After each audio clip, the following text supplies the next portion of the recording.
भारत के साथ व्यापारिक संबंध बनाने के लिए बहुत ही आतुर है।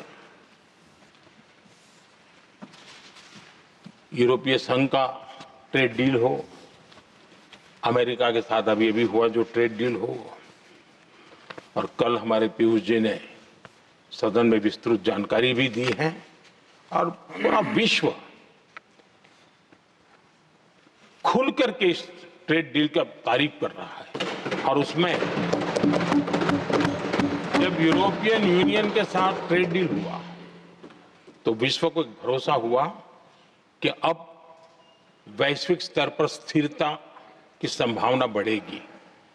अमेरिका के साथ ट्रेड डील होने के बाद विश्व को और भरोसा हो गया कि जो स्थिरता के एहसास हो रहा था, अब गति का भी एहसास होने लगा है। अब विश्व के लिए शुभ संकेत है।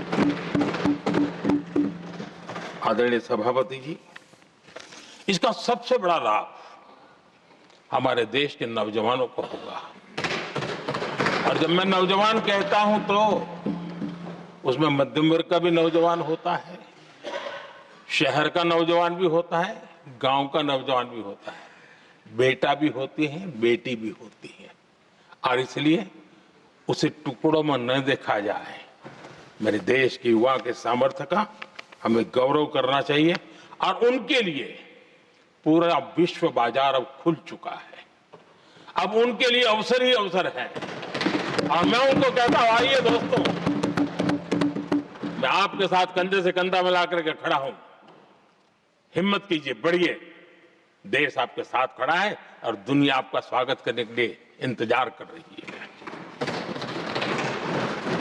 आदरणीय सभापति जी, जिस प्रकार से दुनिया में हमारे युवा प्रोफेशनल्स की मांग बढ़ रही है, इवन केयर गिवर्स की मांग बढ़ रही है, हर कोई मिलता है हमें इस प्रकार के लोग चाहिए। इस प्रकार कुछ लोग तो अपना स्पेशल ऑफिस यहां बना रहे हैं रिक्रूट करने के लिए, योग्य टैलेंट की खोज के लिए।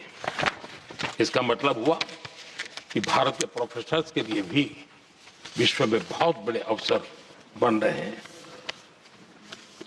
आदरणीय सभापति जी, ये संसद का उच्च सदन, ये एक प्रकार से राज्यों का प्रतिनिधित्व करता है। और जो चर्चा की बारीकियां मैंने देखी, मेरा मन कहता है कि थोड़ा स्तर इसका ऊपर होना चाहिए था, और वहां से तो ज्यादा होना चाहिए। वो तो कितने साल तक सरकारों में रहे हैं, वहां से जरा चर्चा का स्तर ऊंचा होना चाहिए था। लेकिन उन्होंने ये मौका भी गंवा दिया। देश उन पर कैसे भरोसा कर सकता है। आदरणीय सभापति जी, मैं कल एक माननीय सदस्य को सुन रहा था। यूं तो वो अपने आप को राजा कहलाने में बहुत गर्व करते हैं, लेकिन वे आर्थिक असमानता की चर्चा कर रहे थे। बताइए, जो खुद को राजा माने और वो आर्थिक असमानता की बात करे, तो आपको लगता है कि क्या यही देखने के बाकी रह गए थे क्या? आदरणीय सभापति जी, हमारे टीएमसी के साथियों ने काफी कुछ कहा। जरा खुद तो अपने गरेबा में देखें। निर्मम सरकार पतन के जितने भी पैरामीटर्स हैं, उन सब पैरामीटर्स में नए नए रिकॉर्ड बनाते जा रहे हैं, और यहां उपदेश दे रहे हैं। क्या हाल करके रखा हुआ है।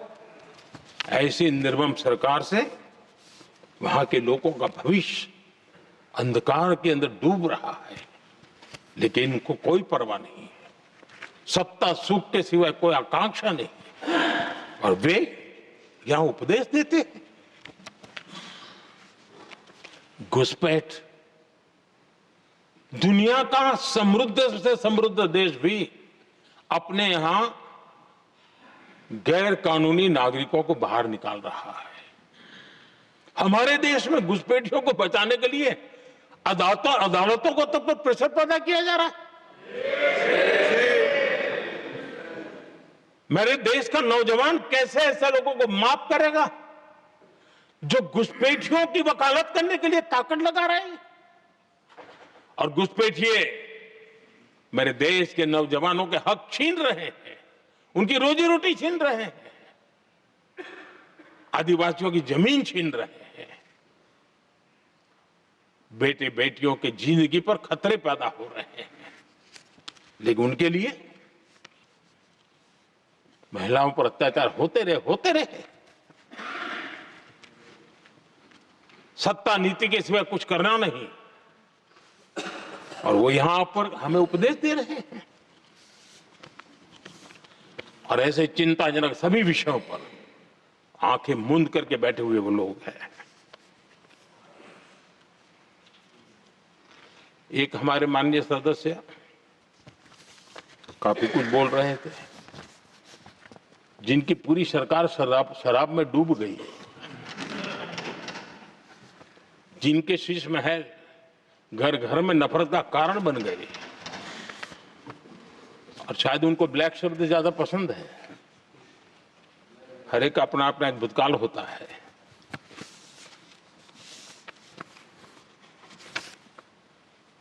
पता नहीं ब्लैक के साथ उनका क्या पुराना रिश्ता है।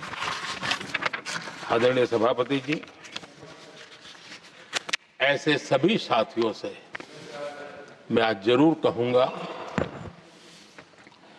तुम कितना दुनिया को धोखा दोगे, तुम कितना दुनिया को धोखा दोगे।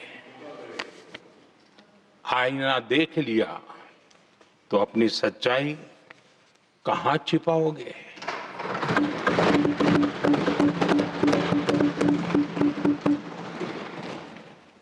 कांग्रेस हो, टीएमसी हो, डीएमके हो, लेफ्ट हो, ये दशकों से केंद्र में सत्ता में रहे हैं, सत्ता के भागीदार रहे हैं।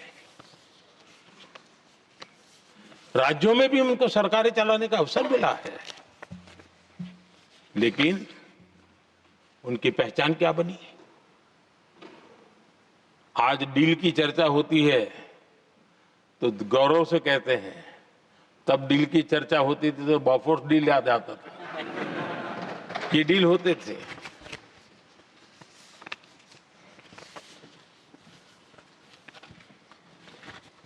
उन्होंने सिर्फ जेब भरने का काम किया। नागरिकों के जीवन में बदलाव आना उनकी प्राथमिकता नहीं थी। आदरणीय सभापति जी, मैं कुछ उदाहरणों के साथ भी बात बताना चाहता हूं, क्योंकि यहाँ चर्चा में ये सारे विषय आए हैं और इसलिए मुझे कहना बहुत जरूरी है। अब एक उदाहरण देता हूं मैं बैंकिंग सेक्टर का। बैंकिंग सेक्टर एक प्रकार से अर्थव्यवस्था की ग्रिड होता है। 2014 से पहले फोन बैंकिंग का कालखंड था। नेता के फोन जाते थे और उसके आधार पर करोड़ों रुपया दे दिए जाते थे, और गरीबों को तो बैंकों में दुत्कार मिलती थी, नफरत होती थी।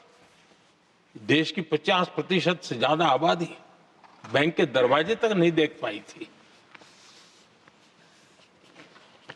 कांग्रेस के नेताओं के फोन पर अरबों रुपये लोगों को दे दिए गए, और जो ले जाते थे वो अपनी पर्सनल प्रॉपर्टी मान करके पैसे हजम कर जाते थे। यही खेल चलता रहा। कांग्रेस और यूपीए के राज में, और आज जो इंडी अलायंस बन करके बैठे हैं, उनके राज में बैंकिंग व्यवस्था तबाही के कगार पर खड़ी थी। मैं नया प्रधानमंत्री के पद का दायित्व मुझे मिला, मैं एक देश के मुखिया से मैं मिला, ऐसे ही बात कर रहा था। मैंने कहा बैंकिंग की दृष्टि से हम कुछ आगे बढ़ना चाहिए। उन्होंने कहा पहले एक बार साहब जरा, अभी आप नए हो, आपके बैंकों की व्यवस्था का अध्ययन कर लीजिए। हम कैसे हिम्मत करें। एक देश के नेता ने कोई एक जानकारियां थी, उसने मुझे बताया, यहां इनको कोई परवाह नहीं। यानी एक प्रकार से उन्होंने जिस प्रकार से बैंकिंग व्यवस्था एनपीए के पहाड़ खड़े हो गए थे, जहां भी देखो चर्चा चलती थी एनपीए का क्या होगा, एनपीए का क्या होगा, कैसे बचेंगे। आदरणीय सभापति जी, चुनौती बड़ी थी, लेकिन हमने समझदारी से काम दिया। बैंकिंग व्यवस्था के सब कर्ता धर्ताओं को विश्वास में लिया। रिफॉर्म की आवश्यकता थी, हिम्मत के साथ रिफॉर्म किए, पारदर्शी व्यवस्था बनाई, ढेर सारे बैंकिंग रिफॉर्म्स हुए और जो सरकारी बैंक दुर्बल हो चुकी थी, ठीक नहीं चल पाती थी, उसको हमने बड़ी बैंक के साथ मर्जर कर दिया। और मुझे याद है किसी एक महाशय, बड़े अपने आप को विद्वान मानने वाले, लिखा था, अगर मोदी सरकार बैंकों में ये कर ले तो हिंदुस्तान का बहुत बड़ा रिफॉर्म हो जाएगा। वो काम मैंने आते ही कर दिए थे। आदरणीय सभापति जी,